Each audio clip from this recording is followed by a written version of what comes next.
Hello everybody, my name is Joe Wharton. I am Assistant Director with Homes England.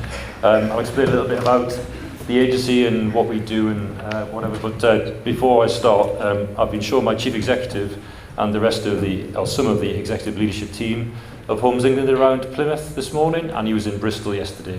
So if I look like I'm a little bit wired and I'm talking really quickly, it's because I've yet to calm down from the million questions that I just had to answer successfully. But mostly, thank you very much for having me today. A little bit of background about myself. So I've been with the agency for 8 months this week. Before that, I was head of Regen at Somerset Council, which was also Somerset Western Taunton Council, which is also Taunton Deane Borough Council within the space of 7 years. So for those local authority colleagues in the audience, I feel your pain, I genuinely do.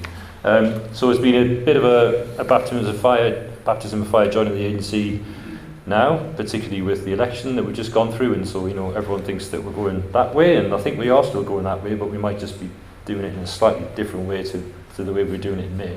And I'll talk a little bit about that in a minute.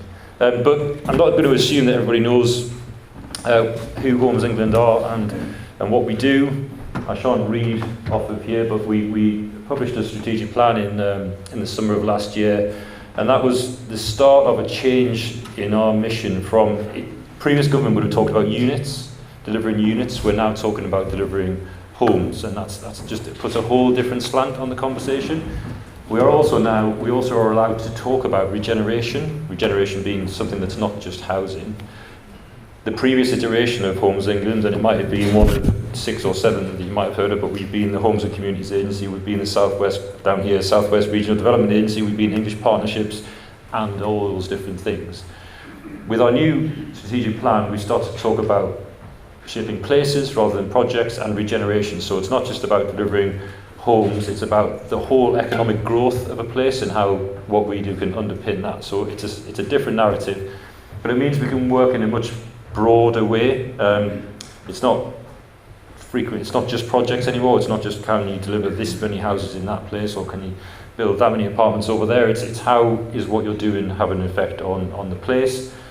With the new government, it's not just what's it on that place, that town, that village or the city, it's what's the effect regionally, because as you all have heard and on the news, there is a much bigger focus now around devolution. So how we're engaging with local authorities will depend on where they are. Are they in a mayoral combined authority, a county combined authority, a unitary authority, whatever. All these different things are different constructs, and if you're not in a council, it might mean absolutely nothing to you.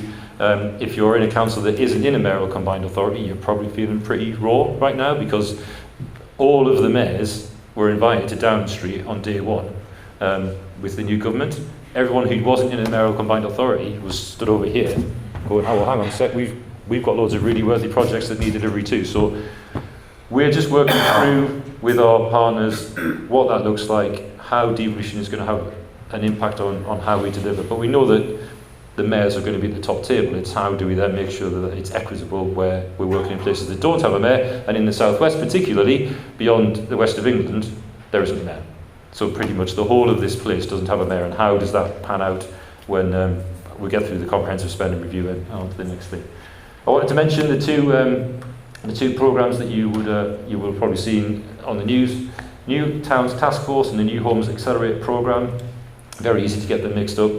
I'm still just about sort of there with what the difference is, but the New Towns Task Force is effectively, it's going to be a sprint, it's going to be a 12-month with all experts in the room, and they're going to identify places where they can build new settlements. So we are talking scale 10, 20, 30,000 homes and above, a completely new place. They're not going to be delivered in a year, they're not probably going to be delivered within the lifetime of this Parliament, but if we're going to radically change how homes are delivered, the New Towns Task Force is going to show how we're going to deliver at that real urban scale. The New Homes Accelerator programme is different. The government's done a call for sites. If you'd asked my boss, he would have said, well, we already know where all the sites are, but we had to let them do what they're doing. What the New Homes Accelerator programme will do is try to use the convening powers of government to unlock problems by theme. So at some point, yes, there's going to be money. We're going to need money, absolutely.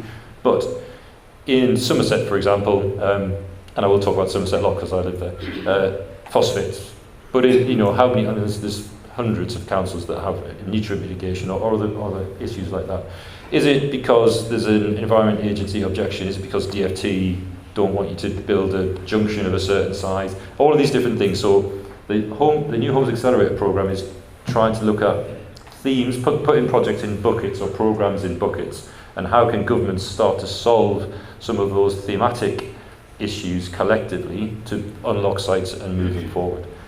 It's new, it's just getting out there. We as an agency are working out how we work with MHCLG and how we bring all that information together and how do we actually turn that into something useful, a product that will go out into the world and start to solve things.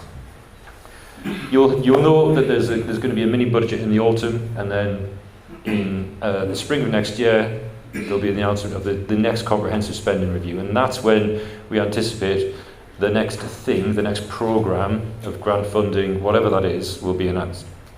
We don't know what it's called, we don't know what it looks like, we don't know how much is going to be in it, but we know that's when it's coming. So in the meantime, while everywhere I go, and my team's job is to go to local authorities and developers and registered providers and community land trusts and talk about the pipeline for delivery, everywhere we go, the first question we get asked is, well, where's the new money?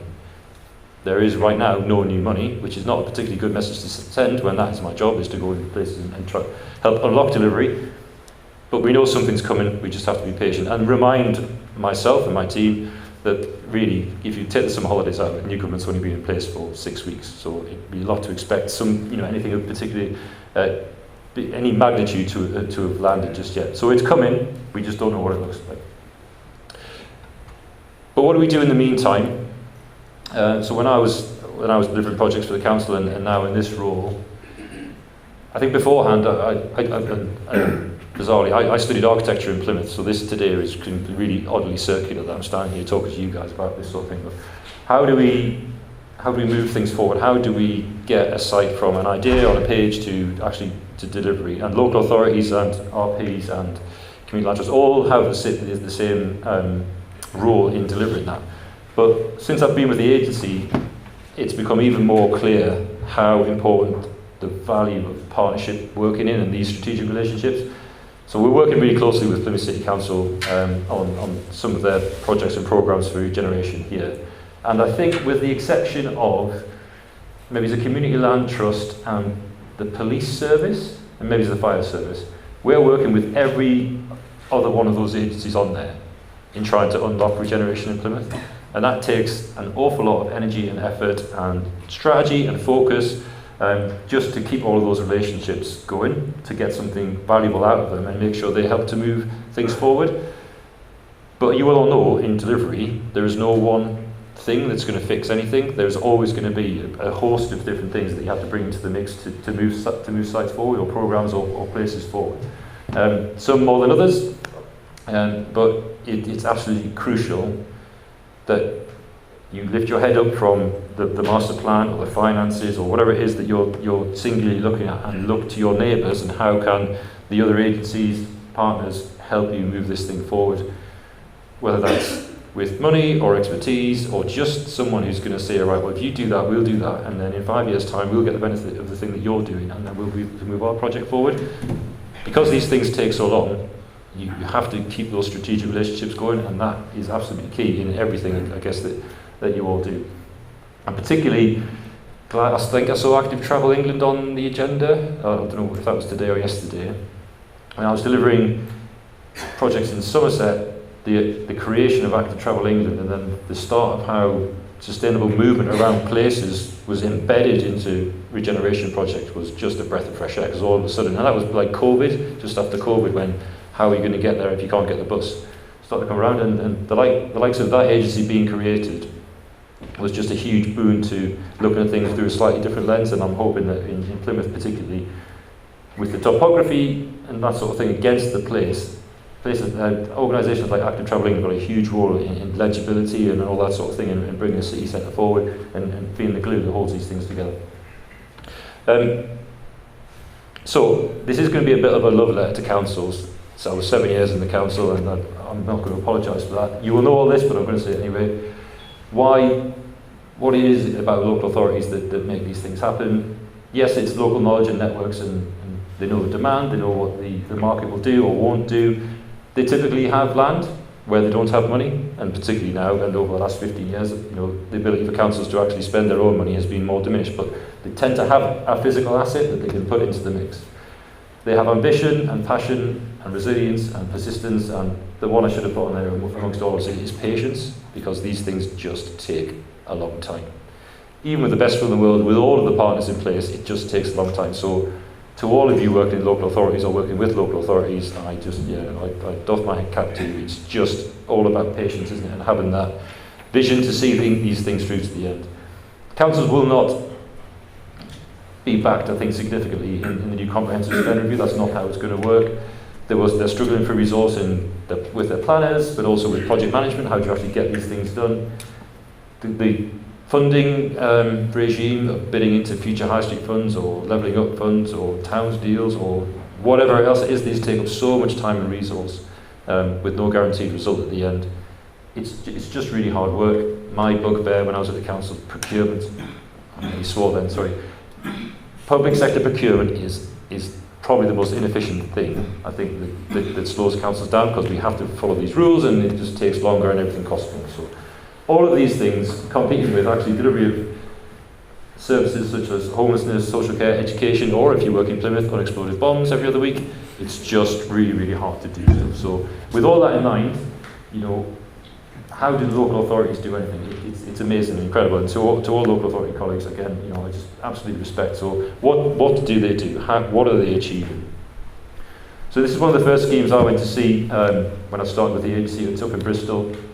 I'll let you read the numbers on the side, but not only is it being delivered on time, on budget, it's delivered to scale in a part of Bristol that you wouldn't necessarily expect to see this sort of thing, but the mix of tenures is invisible. You cannot tell a house that's for affordable rent, for social rent, that's a key worker house, that's an open sale house, and they've been built to a really high standard, energy efficiency at the top of the game, so it's all those things that you really want to put into development. But it would never have been delivered by the market, I'm sorry. They just wouldn't have done this. They wouldn't have spent their money on those extra things. And you can see the partners that have been involved in delivering that. So 2 social impact funds, 1 housing association, a council and Homes England came together to deliver that. But if you don't know it and you're driving past it on your way home, possibly not tonight, but I urge you to go and see it. The quality is fantastic, but as I say, the point is it is absolutely tenure blind. You cannot tell the difference between one and another. And that's something that we as an agency, but I think as an industry, is something we should be supporting, because it's just absolutely fantastic. It shows what can happen when local authorities stay involved in the long term. What else? So Exeter City Council, working with the other councils in Devon, commissioned the Devon Housing Commission, which was published recently. Absolutely bananas, because all of the councils in Devon, and if there's any Devon councils here, I'm sorry, they don't get on. So how do you go about doing a housing commission that brings all of those different authorities together to agree on what is going to be the basis of their housing and growth strategy moving forward? So just for bringing them together and talking is a fantastic achievement. The private sector would not have done that. They would have delivered on a master plan for a particular site. They would not have gone to the effort to commission and publish and then sponsor that report. That report's gone to government now, it's been presented to ministers, and it will be the basis of when the devolution deal for Devon and Torbay comes forward. That will be the basis of the housing strategy. Oh, I've got it. Was that long? Sorry. Right, what am I going to definitely say? Coal Orchard. I'm only going to mention that because it was one of mine. I was there when the contractor went bust and I had to get a padlock to secure the site. That was a car park by a river. It shouldn't have been a car park, it should have been development. The local authority spent £3 million on the public realm alone to deliver that. The private sector wouldn't have done that. You might have seen Royal William Yard if you've been on your river tour. That's just, again, it's a public sector sponsored thing that would have happened without local authority. Bristol Temple Quarter, that's a station entrance which has been led with a partnership with the council to deliver a £25 million entrance under a train platform, which is going to enable that site to come forward. Wouldn't have happened without local authority involvement. So, what I would say is, if you are in a council and you're waiting for the next thing, where's the money? It's not going to be here just yet. Look at your pipeline. Use your pipeline to prioritise your sites, but don't just prioritise them based on your own district boundaries. What is the priority of that relative to your neighbours? and then work out the infrastructure that's needed to deliver on your priorities, because you're not going to be able to do everything. So if you can't do everything, do the things that count the most and they're going to have the biggest impact. There is money, there is foreign money, American, Canadian and beyond investor funds that are looking to get into the UK that want to be out of London, because London's saturated. So we're working, and one of the things we're trying to do more of is get private money into public sector projects so that we can unlock them and get beyond that viability gap. So what is the role of the public sector? We will continue to de-risk, enable development, use public collateral to leverage private investment, create the conditions for success, but most of all, it's the right thing. Affordable and social housing won't happen by itself. The market won't deliver that. Extra care schemes, making sure that standards are adhered to. We won't talk about grant, all those sorts of things. It's the local authority leading, doing the right thing, which is the difference between what a private developer might do and what needs to happen for all of our communities. So I applaud you all. Thank you very much, and I'll see you next time.